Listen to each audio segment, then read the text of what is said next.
Welcome to 2Cents FC. I'm your host, Amobi Okugo, back again with my guy, L. Each week, we'll be talking with individuals from around the soccer world, learning about their stories and getting their unfiltered thoughts and opinions. This week, we're joined by a very special guest, footballer, activist, and host of BackYard Footy, Hugh Roberts. We'll be getting to know all about Hugh, talking about his playing career, and learning about some of his off-pitch endeavors.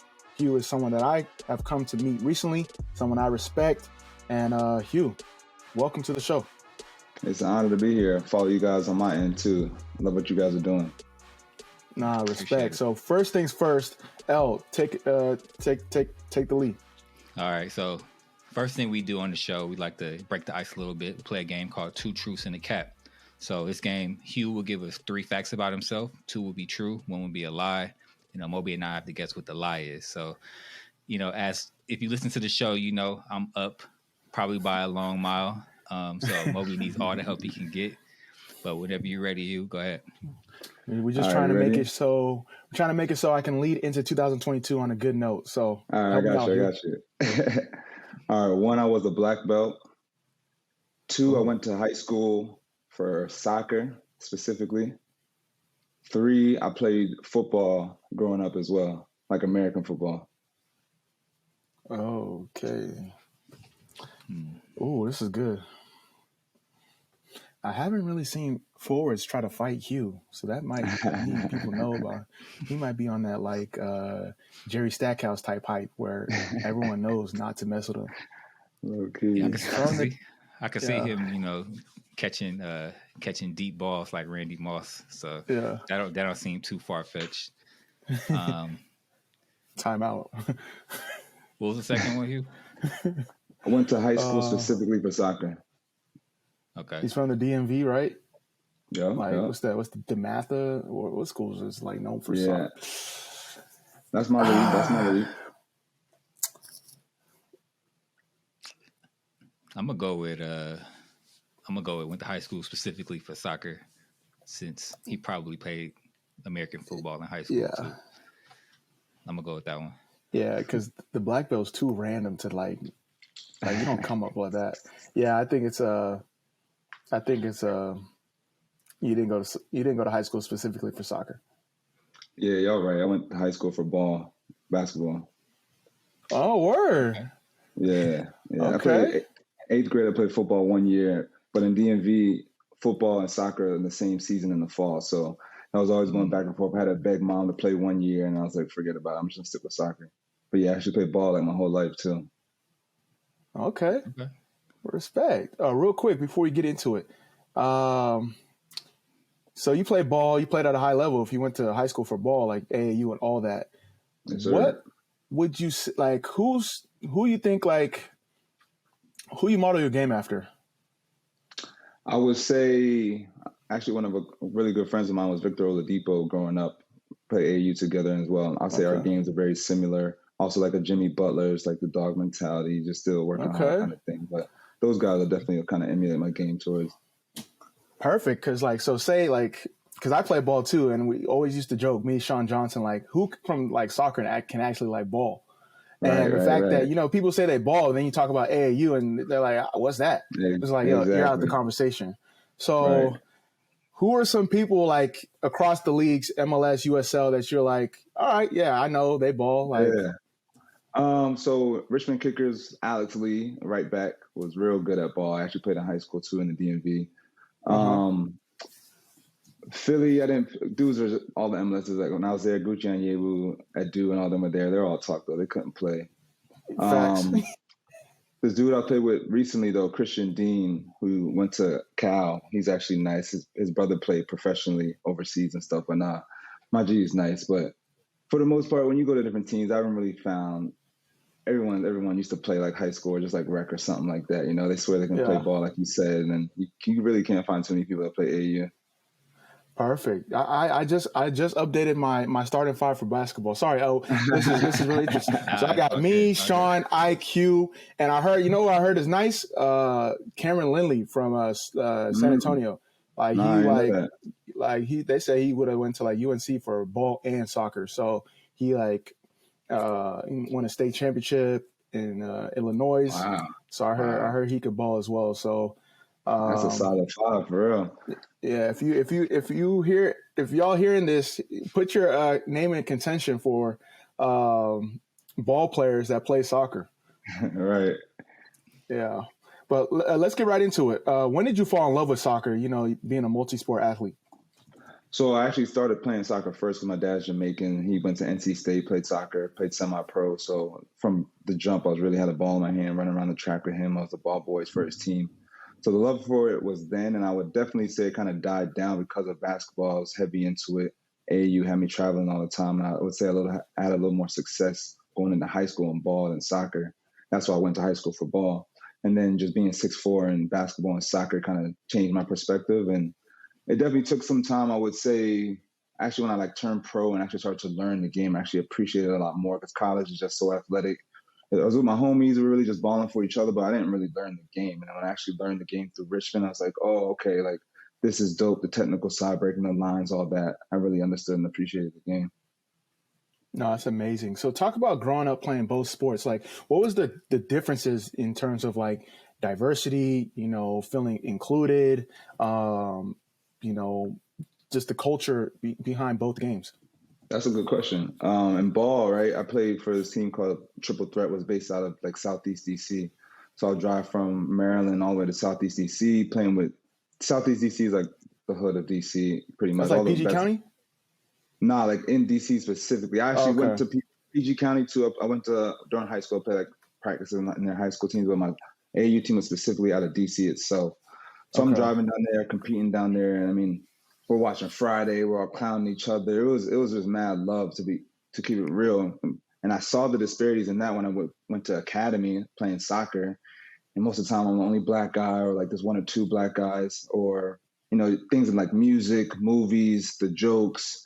I'm not really saying as many things. It's only really me and my homie. So you just listen to the other ethnicities, really just talk, the Caucasians, all of them, the whites and shit. Yeah, you listen to them talk.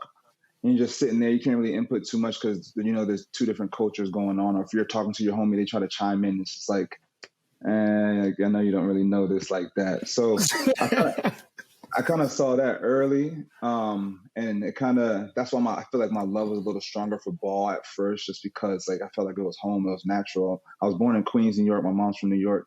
And so up there it's heavy in ball too. And my mom's whole side played ball. And so it's really just being around family, So it took me some time mentally, and even in soccer, I was struggling because I wasn't playing sometimes, or dealing with the white coach only, who was just really trying to box me in and keep me from not playing my game. So I was struggling, why am I AU? I'm balling in soccer. I'm not. These white coaches don't know me. Just all these little things I was trying to figure out as a youth. And yeah, it definitely took some mental battles. No, so what would you say from the standpoint of growing up? How do we get more of us into soccer? Seeing that you've played both, you're from DMV, where it's a strong soccer culture. How can we get more of us, to pick, soccer? Because you could have, if you would have focused all on basketball, it would have been an easy decision for you. 6'4", talented, but you chose soccer. So how can we keep us in the sport? Well, I think we don't even promote and do camps in the inner cities or in the hoods or in the specifically black areas. Most of the time you're going to do a soccer camp in a rich white area because they're going to pay and you can have some success there. But you don't even advertise or market to a community and being like, yo, free soccer clinics hosted by the MLS club or whatever club it is. Bring everyone out, or cheap and reasonable if you want to make some money, but it has to be affordable to bring us out. I mean, and then two, from there, even just coaching wise, I feel like our coaches are on such a short leash, and that's why we don't even jump in to become coaches after that. It's why even become a coach? I was a coach here in Charlotte for the Charlotte Eagles, right? And I'm walking around. I'm the only black coach with hundreds and hundreds of kids and all these teams here. I'm just man, I know we want to be coaches, so it's not that question. It's, a lot of times we're not even getting the opportunity to coach those teams, or I feel like some teams, sometimes, for me, for example, I actually stopped coaching the Eagles because I couldn't take it anymore. And just being the only black coach, I just see how they were using me kind of. And so I feel like for other organizations, the black coaches are probably being used. And, it's more than just the blackness of being a coach coaching these kids within itself. So I think we need to advertise and market in the inner communities, especially our communities, more. We need to make it affordable. They need to see that. Clubs need to start, providing buses or whatever to the communities to bring them to games so they can see. Half the kids don't even know about their pro team in the community or even watch a soccer game. And it's not on TV, so it's going to have to be like them physically coming to a game and see it in person. And I know we're going to get into a lot of the stuff that you're doing later, but that's a great answer, and it provides a lot of insight. And then a previous, guest of the show, she actually writes for 2Cents Sports, so make sure you check her out. She talked about the benefits of being a multi-sport athlete, growing up in her development. So talk about it from your lens. How did, playing basketball help you in soccer? Do you promote, playing multi-sports growing up, or you think like you should specialize and kind of hone in? Yeah, I definitely would say basketball has played a huge role into why I am to now. Even vice versa, soccer played a huge role for me in ball. That's why I was able to have some success. I would definitely say kids, when you look at Europe, all these kids focus on soccer specifically, and you see why they develop because you focus so much time and energy on it. But I think you actually have like a little bit of an advantage if you play another sport. It doesn't have to be the longevity of like playing soccer per se, but it can be for a couple years, and then you come back and focus on soccer. But it's important to pick up different skills and attributes from other sports that these other soccer specific kids don't learn and understand. So for me, playing ball, growing up since I was a little taller, I actually played like the 4 position. I had to battle in the post a lot. And so that actually helped me as a center back. Now I'm battling these 4s and they're trying to get body positions on me, and I know how to swim and get you off of me already. And then you look on the field like, oh, he's good at anticipating, but it's actually before the ball even came, I had to battle him off and fight in the post, just like ball. Basketball's a lot of moving off the screen, moving off the ball. So I was a striker my whole life until I got to college. I was moved to a center back. So I understood like I had to keep moving. I was actually a post-up striker too. So on the flip side, playing a 4, I was posting these little white center backs or posting center backs up and just spinning and doing the same exact moves I did on the ball court on the soccer field. And, people were like, oh, wow, like good moves or whatever. But I didn't tell them, but it came from, working on the post moves and ball and understanding how to do that and transitioning that into soccer. So definitely recommend kids should at least learn for a couple of years a different sport. It doesn't have to be the main focus, but there's a lot of benefits of it that you can use that to your advantage. That makes a lot of sense because when we played you, I was getting so pissed that our forwards couldn't hold the ball up. I'm like, yo, what is going on? But it was ended up being a good game and, a great player. Real quick, we have a lot of friends and family from the DMV that come onto the show. This is your moment to state your case. Where does DMV rank in terms of youth soccer from a national perspective? Man, at least top 2, to be honest. Top 2? Whoa. All right, give us the reason. At least max top 3, but from way back even before I played Casimir Bays, Baltimore Bays on the national standpoint, this is just soccer right now. Soccer, Baltimore Bays, Casimir Bays. I even won the national championship one time with the Baltimore Bays as well. Even now, Baltimore Celtics still thriving. Potomac, like we've always traditionally been in the national tournaments and the national competitions in soccer. Maryland University is always producing kids. And in ball, I mean, Kevin Durant himself went to Montrose. We're producing Carmelo. That's my boy Beasley too. It's so many DMV heads in the NBA even right now. Jeremiah Grant, both Grant's brothers. I can keep going with that. And in football, too, we have Stephon Diggs. I went to high school with. He's giving us a full case study. I can give you all these different sports. He's giving us a dissertation. Come on now. Yeah. There ain't too many states like that producing in all rounds. Okay, we're gonna have to put that to a vote on 2Cents Sports, 2Cents FC because we low key kind of biased. We have a lot of DMV guests on the show. You guys have stated your case, but it's a testament to the youth programs that you guys and the culture that you guys have developed. We would love to see it translate to the, some of the teams, the professional teams in the area, but that's neither here nor there. Right. But yeah, let's move on. Who was your favorite player growing up, from a soccer standpoint? So being a striker early on, Thierry Henry was definitely my favorite striker growing up. But then when I transitioned to a center back, I like Gerard Piqué early on, Puyol, and more so now, just changing my game. I feel like I'm more of like a passing center back. So I like Stokes from Man City a lot, really, and my boy Van Dijk too from Liverpool. So I focus on them more so because as my game changed. But growing up specifically was just a Henry for me because of my position. Okay, that's cool. Can you talk about like growing up? All right, you played basketball, soccer, and you ended up going to college for soccer, changing positions. What was that process like? And then take us through a journey of like finally going pro. Yeah, so, played striker my whole life, got recruited as a striker. I get to college, was a striker my freshman year, sophomore year, spring. They're like, literally, only had 3 defenders. So, like, who wants to play center back in the huddle? And, of course, I'm not raising my hand, and no one really did. And they're like, Hugh, why don't you try? And it's between me and this other 4. Like, Hugh, why don't you try? It's like, all right, whatever. I happened to do good in our preseason game, spring game against Georgetown.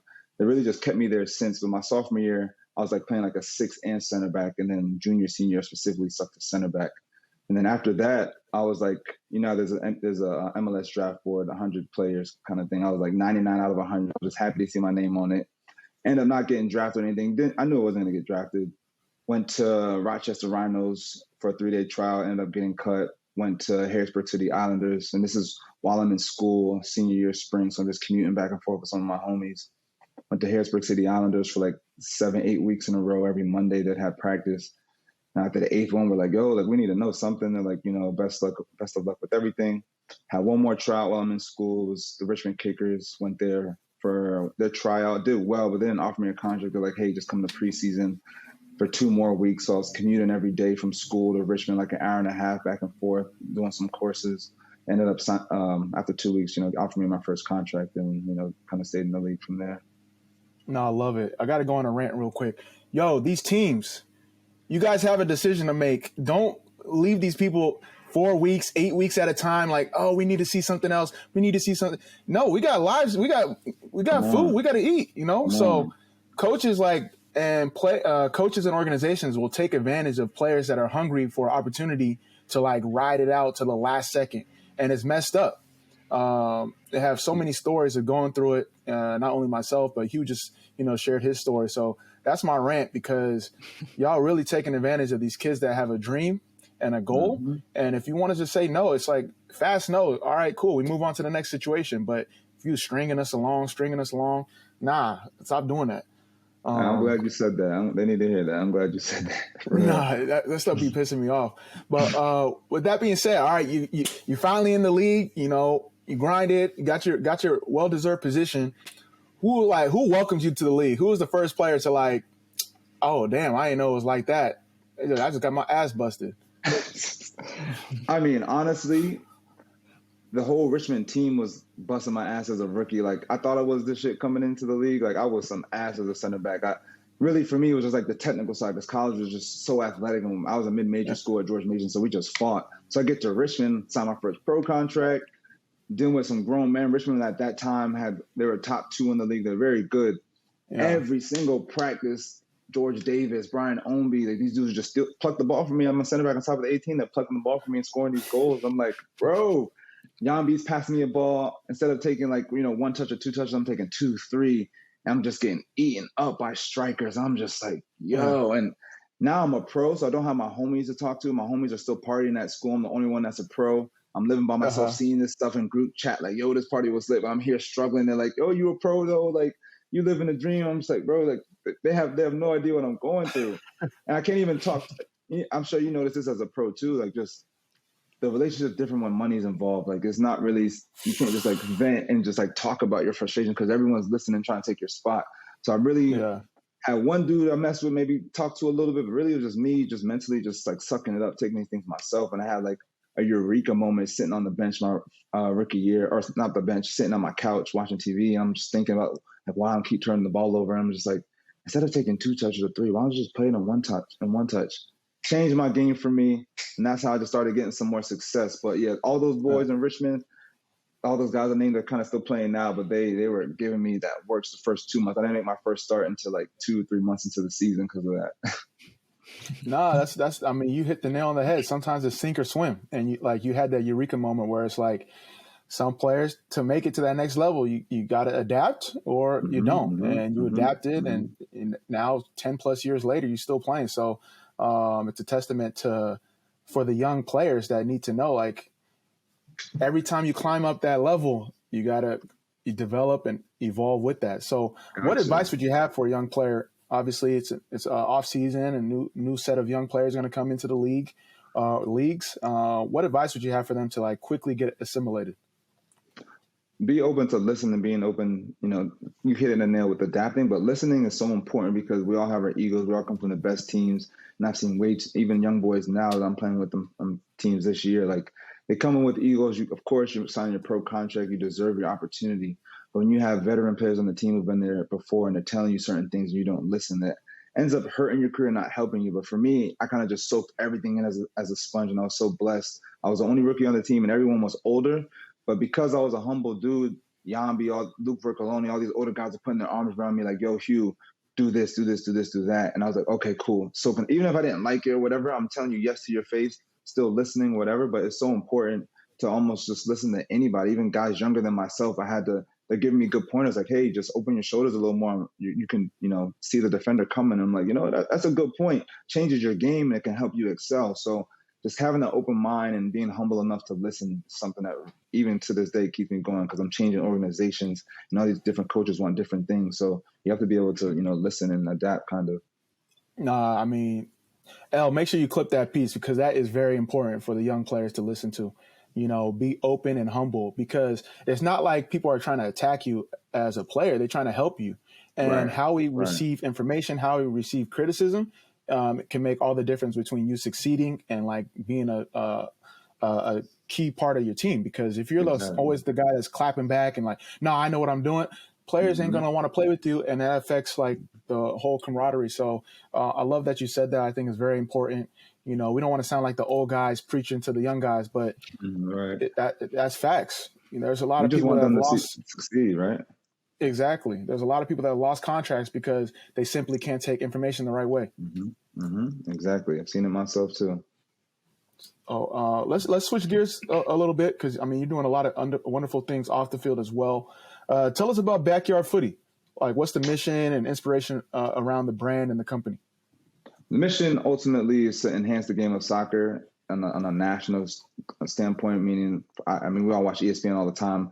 The idea came to me watching ESPN, sitting on my couch, watching Stephen A. I'm just like, man, these guys call themselves expert analysts. This is back in 2017, but they didn't even know about the greatest sport in the world. And so my vision is to create a channel or just some kind of entertainment where it's soccer specific, more specifically domestically in this country, because they'll show highlights of the rest of the world. But, MLS Cup was just won and not even talking about an ESPN. So that was my mission. And even behind the scenes, showing the soccer specific, like you see gridiron and football, NBA, all access, like MLS, sure, not every player is making millions, but guys are making millions. Guys, even $300K in America is good money. Like these guys are living lavishly still. And I wanted to broadcast that and show that. Then it, really, I do this game for my family, my community, my people back home. So that kind of changed my whole mindset to, speaking up, using my platform now that I have a podcast to having Black Lives Matter episodes, helping forming the BPA, helping, I have a charity nonprofit foundation now that I help the community in Charlotte. And all those originated with just starting with my family. And it's just still, these people are my family still, I feel like, so I'm giving back to the community, helping out now and just continuously evolving. But it all originated with, that idea and that thought process. And that's why now you see the podcast I'm doing the behind the scenes, but also doing some more entertainment, giving you visuals of the game because they just don't even see soccer on TV. And that's why I feel like that lack of notoriety is kind of holding us back right now. It's growing, but, just a past mindset in 17.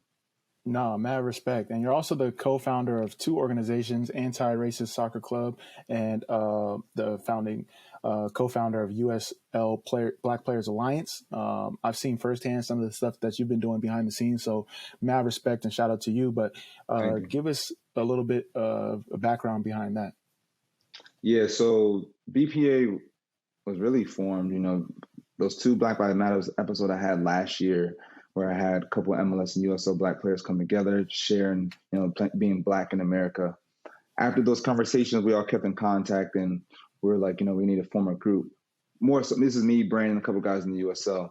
MLS guys were in the chat as well, but they announced ahead of us. And then that whole movement happened with George Floyd. The NBA stopped playing. Basically the whole sports world stopped playing. We were like, we need to capitalize on this moment. So we were in constant communication with Ryan Madden and the USL headquarters at the time, and they helped us launch. Let's say everything stopped on a Wednesday.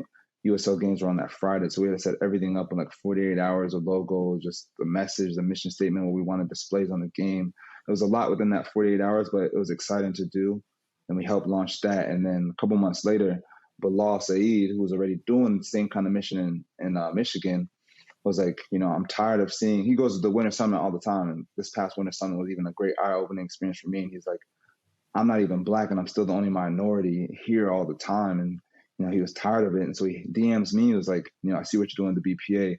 I would love to form an anti-racist group for all the soccer clubs that everyone has to, come together and, affect the community. And I was like, this is kind of a no-brainer because I would love, obviously, the BPA to help the USL, but I want to reach like a national stage and all these clubs really in the major leagues from everywhere, all, not doing these things properly. So when he came to me, it was a no-brainer. And I guess we just announced now kind of, but we've been working for like a year and a half, almost 2 years. And it's taken some time, but it's been worth it in the long run because now we're affecting some change in the game. No, that's what it's all about. Can you talk about some of the initiatives that you guys have, heading into 2022?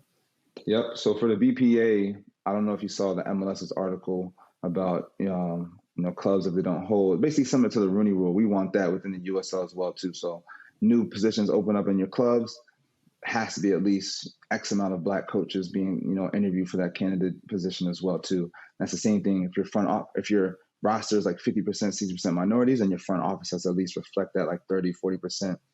We just talked about that at this Winter Summit. They're going to try to talk to Jake and hopefully get that implemented, but that's what we want. And we want to maybe, as sad as it is, we shouldn't even have to entice clubs, but join the anti-racist or United Against Racism campaign. At the end of the year, you might be rewarded, like, let's say like 10K or however much K. You can use that money to then help your minority community. So just to incentivize clubs to join and actually like create actual change. And that's what we're working on now going to this year, because we felt like last year was like a whole marketing publicity stunt. And me and Brandon specifically were just upset, and we kind of laid it to them at the headquarters just how frustrated we were this past year. Even not frustrated with Black Arrow, but even like the lack of videos that the USL and Black Arrow did when we originally before that was like, yo, we have this and that. And we were like, why? Well, what happened? We were in communication with us. So, just outlining those details going to this next year. And then with the Antiracist Club, we're finally, just a launch. We're building an educational program that's going to be done by next month. And that's going to set the tone. So when you join the anti-racist group, start doing towards a 10-point plan, but you actually get like an educational program every month. There's new topics that we're going to be talking about. One of us 5 will be like your mentor and your counselor for that club. So let's say it's Charlotte Independence joins. I will be that mentor for them, and we have quarterly check-ins, and I'll be checking in with them, reviewing them, telling you if you're doing good, if you're doing bad, what you need to work on, questions for me. So just that kind of thing, that kind of outlook, that's what we're going towards next, and getting these clubs and partnerships to now start joining. We really just want that first club to start on, and we feel like when we get that first club to join us, it's going to be like a trickle-down effect because everyone's just waiting for that first club to join since we're like a new group. No, that's what it's all about. How many clubs do you guys have at the moment? Go ahead. Sorry. I was saying, how many clubs do you guys have at the moment? So we have, let's say like 5 clubs.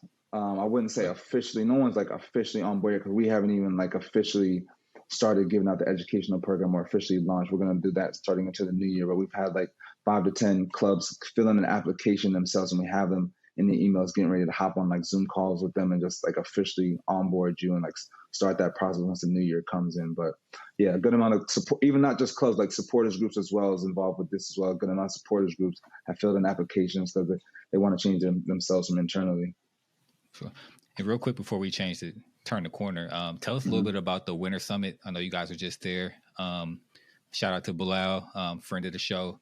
Shout out to our little sis Kaiya, who is 2Cents fam. So we're definitely interconnected, and we're looking forward to doing some work with y'all as well. But tell us a little bit about the summit, the USL Winter Summit, and how your experience was there. Yeah, man, it was inspiring. Just being a player, I never could imagine being in that position, but to see kind of the disparities, like it's pretty much like an all old white conference, right? It's pretty much if you did see a Black coach there, he's pretty much by himself, or you don't even know who that. Besides like DeMarcus Beasley or someone that I would know, it's like, oh, well, me and Brandon would look at each other like, oh, well, who is this Black guy? Like, we have to introduce ourselves, but we shouldn't even have to be doing all those things. But not just that, but, sitting there hearing what they plan to do, how they plan to affect the communities and stuff. But we know a community means just like your fans and people who are bringing the revenue to the club, and not necessarily like the community itself and who actually needs help. So to hear what their plans and visions are was awesome. But most importantly, just to be able to use our platform to speak to all these coaches and presidents was very powerful for us. We all came at different angles. I was talking about being a minority and how you connect with us in the locker room. Brandon talked about the disparities of the front office and lack of minorities in, front office positions. Kai came out, she actually let it all off. She talked about what we are, what it means to be anti-racism. Dr. Williams came in like, what does racism mean? We all came at great angles, and I don't think there's ever been a talk about like racism to these coaches and what it means to connect with your minority players. And that's why I think it was like a monumental talk for us specifically, because all these coaches needed to hear it, to the point where after multiple coaches came to each of us asking for our opinion, proud of us and having our conversations. Even my coach from Independence came up to me personally too and like thanked me too. So they needed to hear, and it was a great conversation, a great learning experience for myself too, being a player. That's what it's all about. That's what it's all about. You also, you guys led the partnership with Puma. Can you talk about that collaboration before we move on? Yeah, so that was kind of through the league. The league's partnered with Puma, but I think that's just like through apparel. And so the headquarters contacted us. It was like, hey, we wanted to raise money, and of course, they're not just really just going to give us money like that. We were just formed last year, but they're like, we want to help you out. How about, coming together and forming this jersey? And me and Brandon helped design the logo. We chose the sponsor, Beautiful Struggles. They came to us like, how do you like this edit? We were like, no, come up with this kind of angle. So they gave us almost full control in doing all of that, which was awesome. And then after, for the white launch, they reached out to what's my guy's name on the U.S. men's national team that was rocking the jersey? Musa. Oh yeah, Musa. Yeah. Jonas Musa. Sorry, he rocked the jersey, and that kind of like helped us out as well too, and reached out to him as well, and that was awesome. But they gave us kind of free range to have that control to edit that jersey and create it. Oh, that's really cool. That's dope. So go ahead, El. I was gonna say, let's jump into some rapid fire stuff. So on game days, like what's on your pre-match playlist? Like what gets you, hyped and ready for the game? It depends. I say with current events, it depends who's hot. But there was a time where Pop Smoke was heavy on the track list. When Migos dropped their album, of course, Migos is heavy. But I also get the vibes of our team too. Like for some reason, dudes on the team just love like Pop. They loved who else they loved? The GDs that came out. GD was like the anthem for us the whole year. I feel like that's why we did playoffs, for that GD anthem song. Just little vibes like that. But yeah, I was heavy on that. So you control the speakers? You control the speakers in the locker room? Yeah. Me and Adam Armour, that Charlotte FC kid, but mostly one of us, and they know. And there's a good amount of Spanish guys, so maybe give them like a Spanish day or two during the week, but typically is one of us too. You know what I mean? He says a Spanish day or two. That's hilarious. Oh man, but nah, I'm definitely up to current events with all that. I'm from New York, so I like that drill music a little bit. Okay, dope. So, all right, so we always ask this, to like especially our DMV people who come on the show, is who's on your five-a-side, like from the DMV? If you had to create a five-a-side of only DMV players, past, present, current, who would be on your team? I'm going to go with Joe Jow. I'm going to go with my boy Peebo. I'm going to go with Alex Lee as well, too. It's that four of us. I'm including myself in that as well, too. For sure. I'm be in that squad. Last one, Rodney Wallace, I'm including that too. That's my boy from Maryland as well. My boy's nice, but yeah. It's a good. There's a lot of DMV heads. But that's a good five I'm gonna rock with on the field. Yeah, we'd have 3 out of 5 on the show. Yeah. Oh, word? Yeah, we had Joe on. We had Peebo, of course. Okay. We got you. Okay. So. That's a solid squad. That's a solid squad. I would love to see. I would love to see a DMV pickup session. I think it gets intense. It's not like NorCal. It's not like Sacramento, but I think it would get intense. Listen, long-term vision-wise, man, I would love to host like tournaments in different cities, like through BackYard Footy kind of thing. But I envision hosting tournaments and then bringing the homies out. We do like a charity tournament, or just something, where we can bring different cities involved. But yeah, the game's needing that. Okay, bring your 5. I'll bring my 5. Set up. Oh, We don't have to make it long I term. got you. Let's make it happen. Next off season. Okay, respect. That's great. All right, what you got, El? I think you got one more. Oh, he's gonna do so Jamaica versus U.S. men's national team. Who are you rooting for? I'm going for Jamaica. It just means a little more to the Jamaicans out there, and it's like really just soccer and track out there for real. And the whole country comes out, and it means a little more. So that's how it was for this past Gold Cup game too on the low. Okay, that's what's up. Respect. All right, so let's jump into one of our favorite segments of the show, trending topics. So this is a segment of the show where I'll read off some trending topics. It can be from the headlines, news headlines, Twitter, what have you. But these are some things that are kind of ringing off and buzzing off in the sports world at the moment. I'll read the headlines, and then, Amobi and Hugh will give their opinions on those headlines using the soccer card system. So no card is, I'm cool with it. I agree with it. Yellow card is I can go either way. And red card is obviously, I disagree with it or I'm not cool with it. And we'll give a quick explanation of why you gave it that card. Got it? Yep. All right, so first up, so Coach Prime was able to flip the number 2 recruit in the country from Florida State to his team, Jackson State. So what card are we giving Coach Prime for this move? Moby, I'll let you go first. Go ahead, Hugh. No, I was just saying no card. That was a great move. Love that move. Yeah, no card at all. It's the snowball effect. The first domino has been pushed, and all I ask is let's protect Dion at all costs. Dabo Sweeney, Brian Kelly, they're all in the group chat right now trying to figure out how to navigate this situation. So let's protect Dion at all costs. Shout out to what he's doing, and let's keep pushing it because Jackson State is not the only HBCU. So if we can continue to build that coalition, bring HBCU sports back, specifically football, that's what it's all about. All the HBCU sports and schools need these resources and the players to be able to give back kind of thing. And we've never had that. I mean, I would have honestly loved to go to Howard, but Howard, we used to beat them 9-0 every single year in school. And I'm just trying to focus on soccer and get to the next level. And you're thinking more of like that school and getting to that next level route. But the resources are the same, everything's equivalent. It's a questions out the door kind of thing. So yeah, these resources need to get back to the community. Yeah, for sure. And the rise of football will help the other sports as well. So exactly. And let's not get it twisted. Back in the 70s, 60s, before I'm not trying to get on a little tangent, but if you do your history, a lot of football players came from them schools. So it's good to see it come back. Mm-hmm. Yeah, for sure. All right, next up.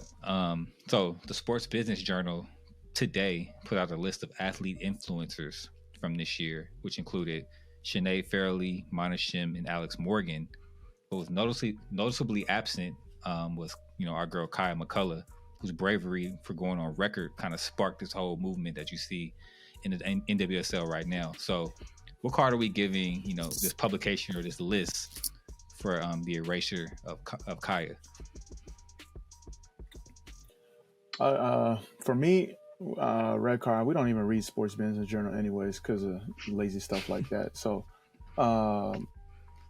sometimes the martyrs never get the credit. Kaiya stuck her neck out, got a lot of backlash.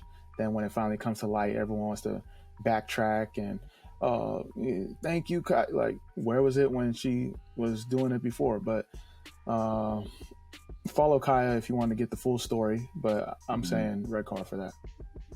And it's a red card for me too. Definitely a foul move on that play, but I just saw that list too, like an hour ago, and just seeing that list, of course, it's the top athletes in every sport almost. And Kaiya, of course, in our world is the top athlete, but to them, I don't even know, but to them, they just love the LeBrons and all these top athletes with Pino and all them. And of course, it's that, right? But yeah, foul on that play because we know what she's doing. You know how impactful she's been in this game and literally changed this whole game this year and last year too. So shout out to her.